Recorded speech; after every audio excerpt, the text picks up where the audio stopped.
სალამი, მოგესალმებით, ვაგრძელებთ ჯონ მაკარტურის საუბრების ქართულ ენაზე ატვირთვას, ეს არის ბიბლიური კითხვები და პასუხები. ჩვენ ვამთავრებთ თითქმის ამის შემდეგ გონი 3 კითხვა თხოვა ჯონ მაკარტურმა რომ დასვან და ვამთავრებთ ამ განყოფილებას. შემდეგ კითხვა ძალიან პრაქტიკული, ძალიან საინტერესოა და ძალიან რწმენის მომცემი, განსაკუთრებით დამწყები ახალი ქრისტიანებისათვის. და ეს მეც განამაცდა მქონია, ეხლაც მატარებ ამ განცდას და ლაპარაკია სათაური ესე გავაკეთე, დამწყება ქრისტიანებმა როგორ დავაბალანსოთ ერთდროულად სიხარული და მწუხარება. ეხლა ხო გითხარით, როცა სათაურს ვაკეთებ, არ ეტევა ხოლმე YouTube-ის არხზე და ამიტომ უნდა შევკვეცო ხოლმე, შევმოკლო, მაგრამ შეიძლება აქაც ჩვენში არსებული სიხარული და მწუხარება. და ერთბაშად გვეუფლება ჩვენ ეს. სიხარული იმისა, რომ გადარჩენილები ვართ და მწუხარება იმისა, რომ ჩვენ სირგლევ ადამიანები შეიძლება მარადიულ ჯოჯოხეთში წავიდნენ, ხო? დიდი ალბათობით და უმეტესობა მიდის იცით. და რა თქმა უნდა, ამას ადამიანი ატარებს ძალიან დიდი მწუხარებით და არანაირად არ უხარია და ფეხებზე არ კიდია ის თუ რა დაემართება სხვა ადამიანებს და დედამიწას, ხო? და როდესაც ამ სევდას ხედავენ, ალბათ ადამიანები ხშირ შემთხვევაში შეიძლება ისეთ დროს მიგაგონონ, განსაკუთრებით ლაპარაკია ოჯახის წევრებზეც, ხო? და ადამიანებს გონია რომ შენ დამწუხრებული ხარ, შენ რაღაცა ვერ ახარ. ამ დროს შენ გინდა რომ ქრისტესთანაც სიხარულით გამოიყურებოდე, რასაც ამბობს ბიბლია და პავლეც გვეუბნება ამაზე, ხო? ასევე იესო ქრისტეც. ამიტომ აი ძალიან პრაქტიკული კითხვა დასვა, არ ვიცი ჩვენ სახელი რა არის ამ პიროვნების, მაგრამ ახლა დაბადებული 3 კვირა, რაც ქრისტიანი გახდა და თავის განცდებს გულწრფელად აფიქსირებს. და ვნახოთ აი ჯონ მაკარტური რა რჩევას მიცემს მას. მოგესალმებით, sir. პასტორ ჯიმ შეეშალა, პასტორ ჯონ უკაცრავად და ჩემი შეკითხვა ეხება ახალდაბადებულ ქრისტიანებს. ერთ-ერთი პრობლემა, რომელსაც მე ახლა ვაწყდები და იმედია რომ თქვენს გამიგებთ და მეტყვით თუ როგორ გაუმკლავდე ამ პრობლემას. როდესაც ჩვენ ვართ ახალი დაბადებულები, ხელახლა და ახალი დაბადებული ქრისტიანები, ჩვენ ბუნებრივია ვაგრძელებთ ამ სამყაროსთან ურთიერთობას და ეს არის ძალიან უამრავი სხვადასხვა პიროვნებები. და ყოველთვის ჩემი თვალი და ჩემი გონება იმას იხსენებს, რომ კი, მე გადავრჩი და მე გადარჩენილიო, მაგრამ აი ამ ადამიანებს რა ბედი ეწევა და რა დაემართება მათ. ისინი ხომ დაიღუპებიან და ეს არის ჩემს გულზე ძალიან მძიმედ მაწევს. და როდესაც მე ასე დამწუხრებულს მიყურებენ ზოგჯერ, ხო? მეკითხებიან, რა არის, რა მოუვიდა ამ პიროვნებას, რა ჭირს? აღარ ლაპარაკობს ჩვენთან, აღარ ერთობა ჩვენთან, აღარ მხიარულებს ჩვენთან, არ დადის პარტიებზე. იცით ხომ? და არადა ამ დროს მე ვიცი რომ მაცხოვარი ქრისტე ელოდება რომ მე ყოველთვის ღიმილი მქონდეს სახეზე და მხიარულად ვიყო. ამიტომ ცოტათი ჩემთვის გაუგებარია როგორ გაუმკლავდე ამ ორ საპირისპირო გრძნობას. და რა შემიძლია ასევე გავაკეთო იმ ადამიანების დასახმარებლად, რომელიც მე ირგვლივ მარტყია. ჯონ მაკარტური პასუხობს. დიახ, მე ნამდვილად ვიცნობ ამ ფენომენს და თლიანად ვახდენ იდენტიფიკაციას თქვენთან.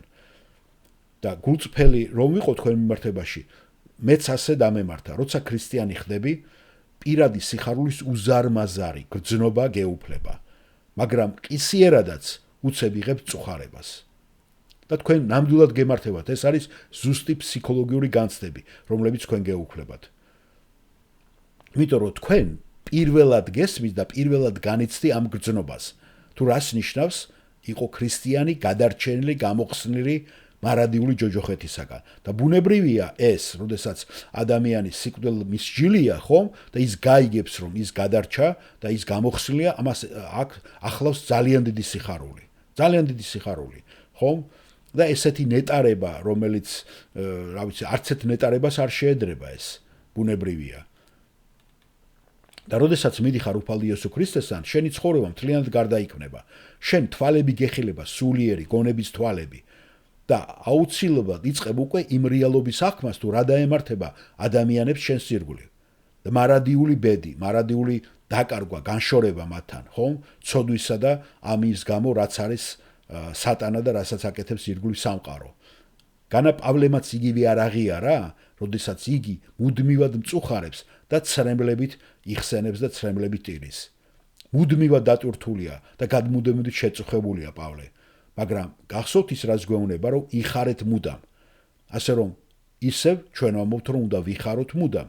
ასე რომ თქვენ იცით, ჩვენ ცხოვრობთ ძალიან უცნაურ ესეთ რაღაცა ფსიქოლოგიურ წინააღმდეგობაში, ამ მდგომარეობაში ვართ, როდესაც ვიღებთ ამ გარკვეულ სახარებისეულ სიხარულს.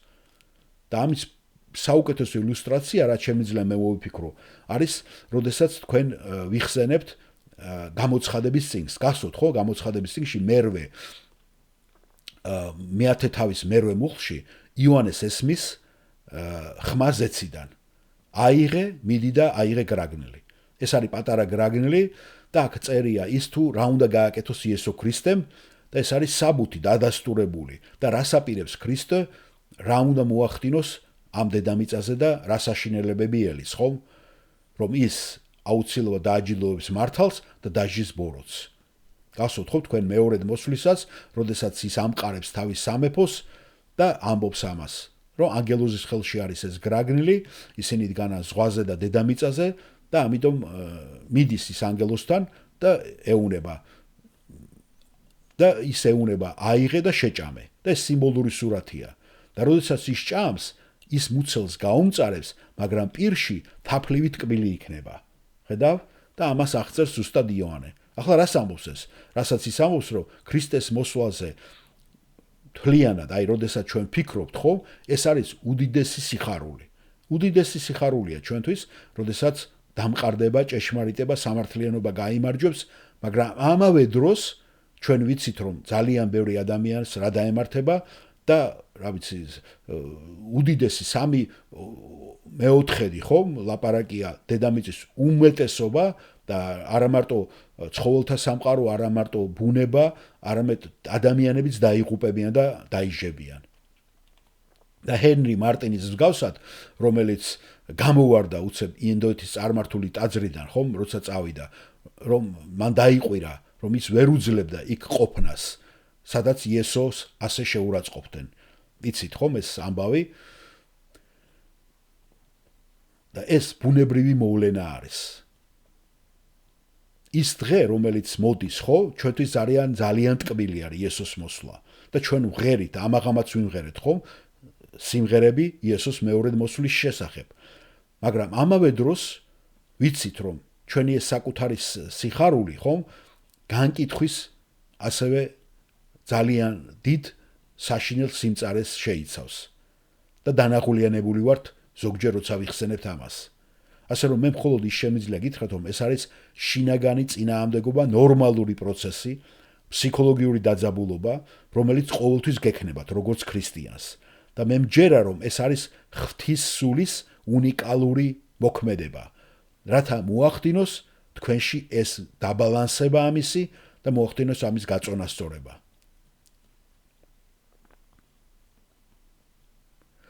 ასევე, რაც უფრო დრო გავა, თქვენ ხშირად იპოვნით ქრისტიანულ ცხოვრებაში ისეთ რამებს, რაც უფრო ღრმად დაგამწუხრებთ, ვიდრე ნებისმიერი რამ, რაც აქამდე განგიცდიათ. თქვენ ასევე იპოვნით ისეთ რამებს, რომლებიც მოგანიჭებენ უდიადეს სიხარულს. ისეთი, რომელიც არც განგიცდიათ. რადგან ეს არის ის, რაც ჩვენ გველის. მაგრამ ჩვენ ვიცით, რომ ზოგჯერ მოდის სევდა და ზოგჯერ მოდის სიხარული. მაგრამ საბოლოოდ ჩვენთვის ყოველთვის იქნება სიხარული. გასაგებია, დიახ, ბატონო, მე უბრალოდ იმის თქმა მინდოდა, რომ და მინდოდა გამეზიარებინა ეს, თუ როგორ უნდა შევხვდე ამას და როგორ ვიფიქრო ამაზე და როგორ უნდა ვიგრძნო ჩემი გული.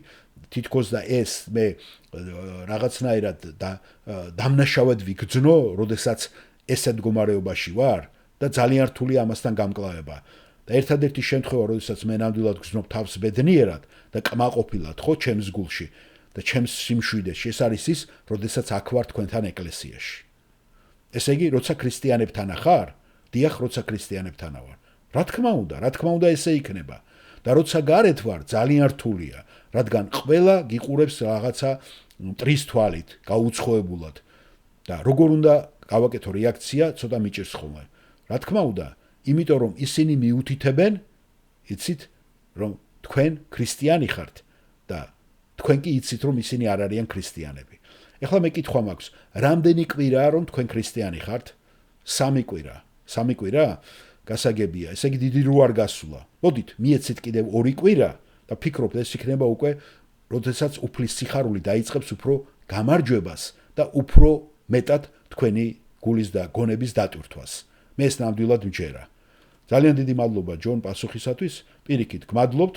ეს ძალიან კარგია და ნამდვილად ეს ძალიან რაღაცნაირად გულთან მისატანი არის თქვენი ესეთი გულახდილობა. გაიხარეთ.